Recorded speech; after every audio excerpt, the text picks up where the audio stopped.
The quinoa with pistachios and currants and fresh herbs is one of my all-time favorite recipes. And in order to make it, we first have to cook the quinoa. You can buy quinoa in some places already cooked, believe it or not. And some places even have frozen quinoa that you can microwave if you'd rather do that.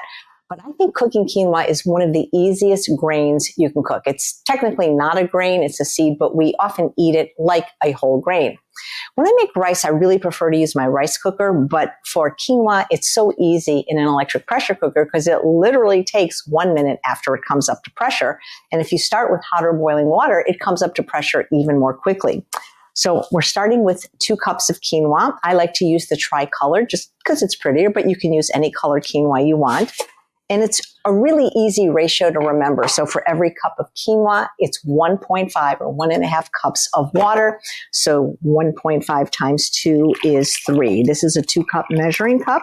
You can see that this is boiling water. I love this little tea kettle. My friend Sarah gave it to me. I probably use this every day. So we just place it in there. And then place the lid on. Always think about 11 o'clock. Make sure it's on sealing.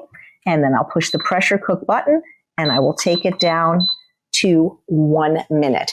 When it's done, when it beeps, I'm just going to unplug it and let it come down to pressure naturally. And then I'll release the lid and show you what it looks like. Also wanted to show you, this is a nut milk bag, or actually a paint straining bag, which you can get very inexpensively at a hardware store. This is probably the easiest way to rinse your quinoa.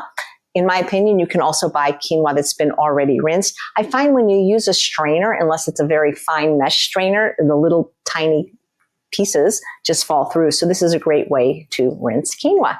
So when your pressure cooker that's cooking the quinoa beeps, what I do is I just simply unplug it, let it come down to pressure naturally, which can take, I don't know, about 20 minutes or so. And then when you can remove the lid without releasing the pressure, I take it and I transfer it into a bowl. Because this is a chilled salad, I am going to chill it. Now, if you're eating it as quinoa, you know, hot quinoa, which is delicious, then you can just eat it right now. You can take a fork and fluff it if you like. But I find if you just take the time to let it come down to pressure naturally, you can easily separate the little seeds, because they technically are seeds. When you rush it, it gets a little bit what I call glucky.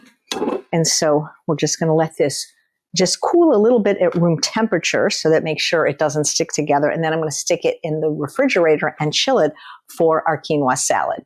So here's how you put the quinoa salad together. So our quinoa, which has been cooked, it has been chilled.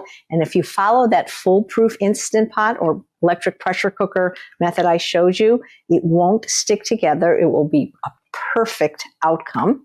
But I have chilled it because this is a chilled salad and you don't want to be putting in the ingredients while it's hot. So once it's chilled, I take it out of the refrigerator and I'm going to add my secret ingredient salad dressing, which basically is just lime juice. And you can use fresh lime juice, squeeze it yourself. I'm a little lazy for that, so I buy the organic bottled lime juice. But when you do use fresh limes, you might want to add the zest. It imparts just even another layer of flavor. I find that limes are stingy and they can end up being very expensive because, I mean, I've had limes where no matter what you do, that technique of rolling it on the counter, microwaving it, you get maybe a tablespoon of juice. And since I need a whole cup, which is 16 tablespoons, that's a lot of limes to be squeezing and it ends up costing a lot more. You could use lemon juice if you want, but I find that lime juice is much sweeter and more delicious in this recipe. So then I'm going to add my fresh herbs, and I have a combination of green onions or scallions, Italian parsley, which is the flat leaf parsley, different than the curly parsley that's often on your dinner garnish when you go to a restaurant, and I have fresh mint. And so I like to use these scissors to cut because I don't have the best knife skills. So this is what I use to cut the scallions finely. These are just food scissors.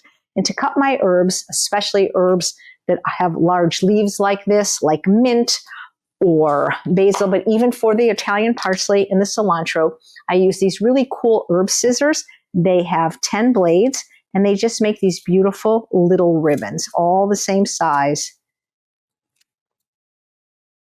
And that's what I like to use. So now I am going to stir this in. When you use fresh herbs like this, you really don't need salt or miss it. We're just going to stir this in.